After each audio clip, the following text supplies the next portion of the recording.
दोस्तों नमस्कार। आपने कहावत सुनी होगी, चुल्लू भर पानी में डूब मरो। आज शायद आम आदमी पार्टी के सभी नेताओं को इस मुहावरे को अक्षर से पालन करना चाहिए, क्योंकि जिस तरह से आज दिल्ली हाई कोर्ट में बच्चों की पढ़ाई को लेकर जब चर्चा हो रही थी और जिस तरह के तर्क दिल्ली सरकार के वकीलों की तरफ से दिए गए, मुझे लगता है कि स्वतंत्र भारत में इतनी ज्यादा बेइज्जती कोर्ट में शायद किसी भी अपराधी की न्यायालय में नहीं हुई होगी। आज केजरीवाल की असलियत कोर्ट ने जनता के सामने रख दी। मैं अक्सर कहता रहा हूं कि आदमी बहुत ज्यादा स्वार्थी है, सेल्फ सेंटर्ड है, इसको सिर्फ अपने अलावा कुछ समझ में नहीं आता है। आज वही शब्दों का इस्तेमाल दिल्ली हाई कोर्ट के एक्टिंग चीफ जस्टिस की बेंच ने कर दिया। क्या है पूरा मामला, मैं आपको अक्षर से वो स्टेटमेंट बताऊंगा और आप ये समझिएगा कि एक आदमी सत्ता के लिए किस हद तक गिर सकता है, देश के भविष्य के साथ खिलवाड़ कर सकता है, देश के बच्चों के साथ खिलवाड़ कर सकता है, सिर्फ इसलिए कि उसको सत्ता चाहिए और पावर चाहिए। इससे ज्यादा घटिया और शर्मनाक हरकत मुझे नहीं लगता कि कोई भी आदमी जिसमें जरा भी सेंसिबिलिटी होगी वो करेगा। पूरा मुद्दा क्या है, इस पे मैं अभी चर्चा करूंगा। कल का भी वीडियो आपने देखा होगा जहां मैंने कहा कि केजरीवाल का जो शिक्षा मॉडल है, जहां करीब 3 लाख बच्चों को किताबें, यूनिफॉर्म, स्टेशनरी तक नहीं मिली और ये अपने आप को कट्टर ईमानदार बोलते रहे और कहा कि मनीष सिसोदिया को जेल में इसलिए भेजा है क्योंकि वो अच्छे स्कूल बनवाता रहा। इनको शर्म आनी चाहिए इस तरह के बयान देते हुए, और यही बात आज दिल्ली हाई कोर्ट में हुई।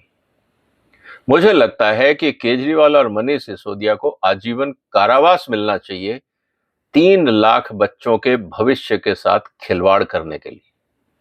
तभी शायद इस देश में हम लोग समझ पाएंगे कि जो लोग सत्ता में हैं, जो लोग पावर में हैं, उनकी नैतिक जिम्मेवारियां क्या होती हैं।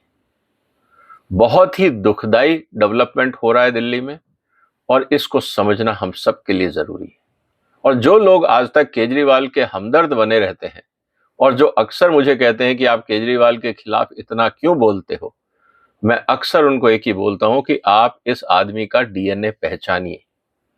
इस आदमी का सीरियस प्रॉब्लम है, इसका जेनेटिक डिफेक्ट है। ये आदमी सीधा सोच ही नहीं सकता, ये आदमी अपने अलावा किसी और के बारे में सोच ही नहीं सकता।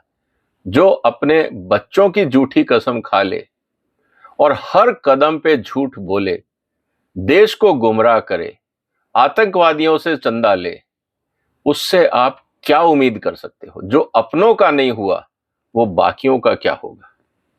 दोस्तों, बहुत ही दुखदाई ये समाचार है, लेकिन क्योंकि ये इंपॉर्टेंट है, हम सब लोग इस देश के लिए चिंतित हैं और किस तरह से इस देश को इस तरह के स्वार्थी और ढोंगी लोगों से मुक्ति मिले, इसके बारे में हमें सोचना होगा। इस व्यक्ति ने हिंदुस्तान की जनता को फ्रीबीज के नाम पे रिश्वत दे दे के एक वोट बैंक खड़ा कर लिया है।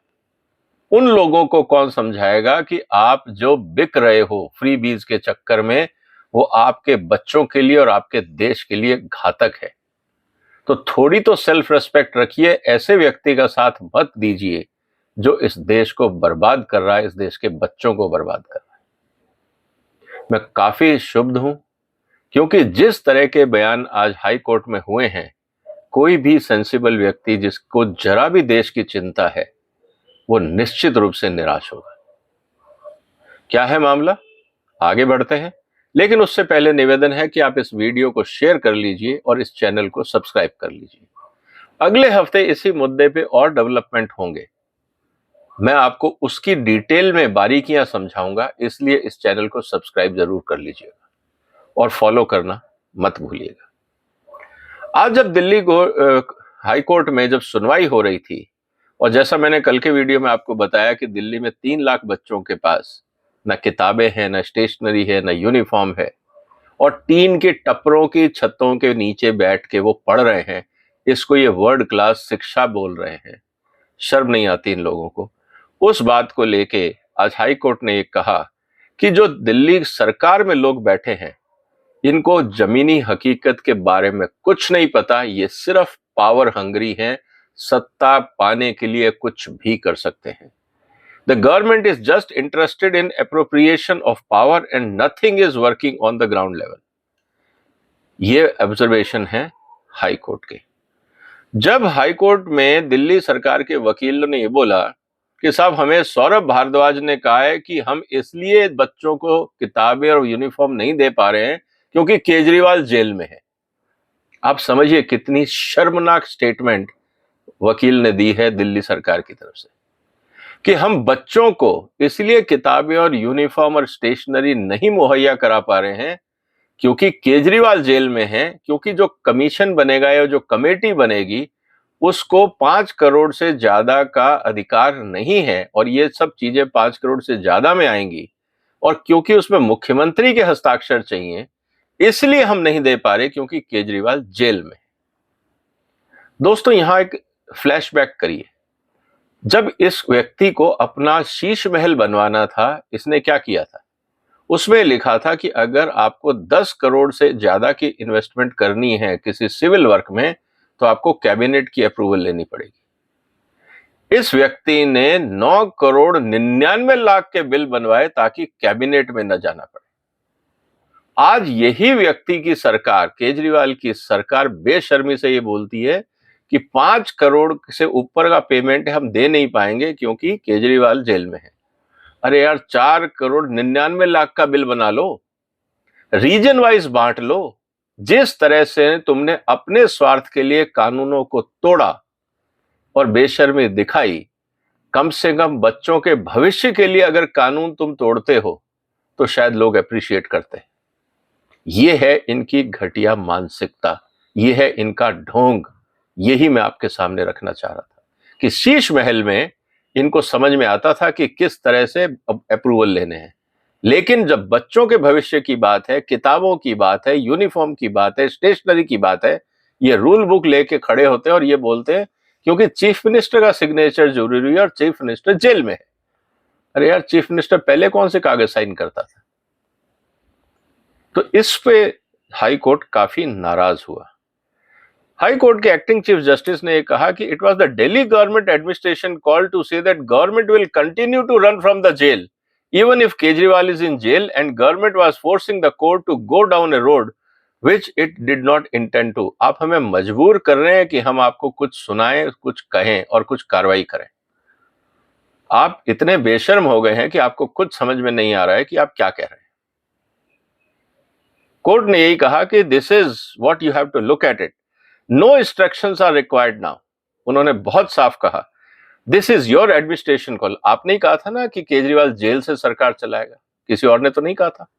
ये दिल्ली की आम आदमी पार्टी के नेताओं ने ही तो बोला था कि केजरीवाल जेल से सरकार चलाएगा। We have been resisting it all throughout. हम चुपचाप थे, हम सब देख रहे थे आप लोगों का तमाशा। If you want us to comment on it, अगर आप चाहते हैं कि हम इस पे अपने विचार रखें और कुछ टिप्पणी करें, we will come down with all rigour. हम फिर पूरी ताकत से आपको आपकी औकात बता देंगे कि आप क्या हो, हमें मजबूर मत करो, ये कोर्ट ने बोला है। No instructions are required now. अभी हम आपको कुछ नहीं कह रहे हैं, आप खुद कार्रवाई करिए। We will pass an order, अगर जरूरत पड़ी तो हम ऑर्डर पास कर देंगे। अगर तुम काम नहीं करोगे तो हमें करना पड़ेगा। We have said it politely that national interest will come supreme. बच्चों का भविष्य और राष्ट्र का हित सबसे ऊपर है। इस बात को आपको समझ लेना चाहिए और हम तुम्हें प्यार से समझा रहे हैं, ये चीफ जस्टिस ने कहा। But your client has kept personal interest at the highest. लेकिन आपका जो क्लाइंट है वो स्वार्थी है, उसको सिर्फ अपने इंटरेस्ट से मतलब है, ना बच्चों के ना राष्ट्र के। दोस्तों ये टिप्पणी अगर कोई सिटिंग चीफ मिनिस्टर और जो पूरी जिंदगी अपने आप को कट्टर ईमानदार का नाटक करता रहा, अगर ऐसी टिप्पणी दिल्ली हाई कोर्ट में हो रही है तो क्या ऐसे व्यक्तियों को और ऐसे कैबिनेट को और ऐसे आम आदमी पार्टी के नेताओं को और उनके समर्थकों को क्या चुल्ली भर पानी में नहीं डूब मरना चाहिए? इससे घटिया हरकत क्या हो सकती है जब कोर्ट को यह कहना पड़े कि तुम औकात में आ जाओ, तुम देश से ऊपर नहीं हो, बच्चों के भविष्य से खिलवाड़ नहीं कर सकते, नहीं तो हमें पता है हमें क्या करना है। मुझे लगता है दोस्तों, इस आधार पे एलजी को एक्शन लेना चाहिए, भारत सरकार को एक्शन लेना चाहिए, राष्ट्रपति महोदय को इसका संज्ञान लेना चाहिए, क्योंकि इससे ज्यादा तल्ख टिप्पणी शायद और हो नहीं सकती। और मुझे लगता है इस टिप्पणी में पूर्ण रूप से सच्चाई हाई कोर्ट ने सामने रख दी है। साथ में हाई कोर्ट ने कहा कि your minister is saying that CM is inside so we can not take a call, मतलब क्योंकि मुख्यमंत्री जेल में है इसलिए हम कोई काम नहीं करेंगे, हमारे पास अधिकार नहीं है। You are forcing us to make a comment, you are leaving us with no opportunity but to say all this, आप हमें मजबूर कर रहे हैं सब कुछ कहने के लिए। बेशर्मी आप करो, चीफ मिनिस्टर आपका सत्ता लालची जेल में बैठ के सरकार चलाना चाहता है, बच्चों की जिंदगी से खिलवाड़ कर रहा है, और आप हमको ये समझा रहे हो कि सरकार क्यों नहीं चल पा रही, क्योंकि वो जेल में है। दोस्तों, अब शायद आपको ये बात समझ में आई होगी कि जब सुप्रीम कोर्ट में इन्होंने अर्ली हियरिंग की दरखास्त डाली कि केजरीवाल के केस की जल्दी सुनवाई होनी चाहिए, सुप्रीम कोर्ट ने इग्नोर कर दिया। उन्होंने कहा आप लाइन से आइए, आप कोई वीआईपी नहीं है, आप ढोंगी हो, मक्कार हो, चोर हो, भ्रष्टाचारी हो। ये मेरे ख्याल से भारत की जुडिशरी ने समझ लिया है कि ये आदमी का कैरेक्टर क्या है। हम लोग तो बाहर में बैठ के बात कर ही रहे थे, धीरे धीरे लोग समझ रहे थे, लेकिन जुडिशरी भी इनकी हरकतों को देख के समझ रही है। चाहे इनके पास बड़े से बड़े वकील हों, टैक्स पेयर का पैसा ये लुटा रहे हैं अपनी चोर बाजारी को छुपाने के लिए, लेकिन मुझे लगता है कि जुडिशरी को बात समझ में आ गई है कि इस भ्रष्टाचारी को अब ज्यादा भाव नहीं देना है। The bench pulled up the Delhi government while dealing with PIL filed by an NGO, क्योंकि उन्होंने कहा कि साहब ना यूनिफॉर्म है, ना स्टेशनरी है, ना नोटबुक है, कुछ भी नहीं है। और साथ में उन्होंने ये कहा कि साहब इस बात को समझिए कि MCD को डायरेक्शन दीजिए कि बच्चों को कम से कम स्टेशनरी और बुक्स तो प्रोवाइड करें। तो ये जो आज कोर्ट की टिप्पणी हुई है दोस्तों, मुझे लगता है इससे ज्यादा इज्जत किसी सिटिंग सीएम की, आम आदमी पार्टी के नेताओं की, और जो इनके समर्थक हैं, जो अपने आप को केजरीवाल का हितैषी बोलते हैं, मुझे लगता है उन सबको सोचना चाहिए। और कितना गिरोगे यार, किस लेवल तक गिरोगे? अब तो कोर्ट ने भी आपको ये बोल दिया कि तुम ढोंगी हो यार, तुम सत्ता के पीछे भोगी हो रखे हो, तुमको सत्ता की लत लग गई है, तुम ये समझ नहीं रहे कि ये डेमोक्रेसी है, जनता उखाड़ फेंकेगी। भ्रष्टाचार, सत्ता के लोभी, ढोंगी, आप अपने स्वार्थ को आगे रख रहे हो, पूरी दुनिया में ढिंडोरा पीट रहे हो टैक्स पेयर के पैसे से कि वर्ल्ड क्लास एजुकेशन, ये आज जनता के सामने आ गया।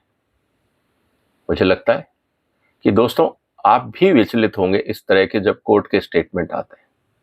मुझे तो दुख इस बात का है कि बच्चों का क्या कसूर था कि ऐसा चीफ मिनिस्टर उनको मिला, और ये वही गरीब बच्चे हैं जिनको ये फ्री बिजली, फ्री पानी के नाम पे उनके माँ बाप से वोट लेता है और उनके बच्चों को पढ़ाई का सामान तक नहीं देता। आप समझिए, जिन लोगों के बच्चों को स्टेशनरी नहीं मिल रही, जिन बच्चों को यूनिफॉर्म नहीं मिल रही, ये वही लोग हैं, वही परिवार हैं जिसको इसने रिश्वत दे के फ्री बिजली, फ्री पानी के नाम पे उनसे वोट लिया और उनके बच्चों का भविष्य अंधकार में कर दिया। ये है फ्री बीज का आउटकम। मुझे लगता है लोगों को इस बात पे चर्चा करनी चाहिए, समाज में जागरूकता जरूरी है, क्योंकि ऐसे लोभी लोग हमें नहीं चाहिए। आपका क्या कहना है दोस्तों? कैसे जनता को समझाया जाए कि जो लोग आपको फ्री बीज दे के आपसे वोट लेते हैं वो आपके बच्चों के भविष्य के साथ ही खिलवाड़ कर रहे हैं? ये एक एग्जाम्पल हमारे सामने है। कैसे समाज तक ये जागरूकता जाए? आप क्या प्रयास करेंगे? क्या आप इस वीडियो को शेयर करेंगे ताकि लोगों तक सच्चाई पहुंचे? ये आपको सोचना है, मैं तो निवेदन ही कर सकता। तो इसीलिए आपसे निवेदन है कि इस वीडियो को शेयर करें, इस चैनल को सब्सक्राइब करें, क्योंकि इससे संबंधित इंपॉर्टेंट डेवलपमेंट अगले हफ्ते भी होने वाली। तो जरूर सब्सक्राइब करिएगा। फिर मुलाकात होगी एक और महत्वपूर्ण मुद्दे के साथ। तब तक अपना ध्यान रखिएगा। फिलहाल वंदे मातरम।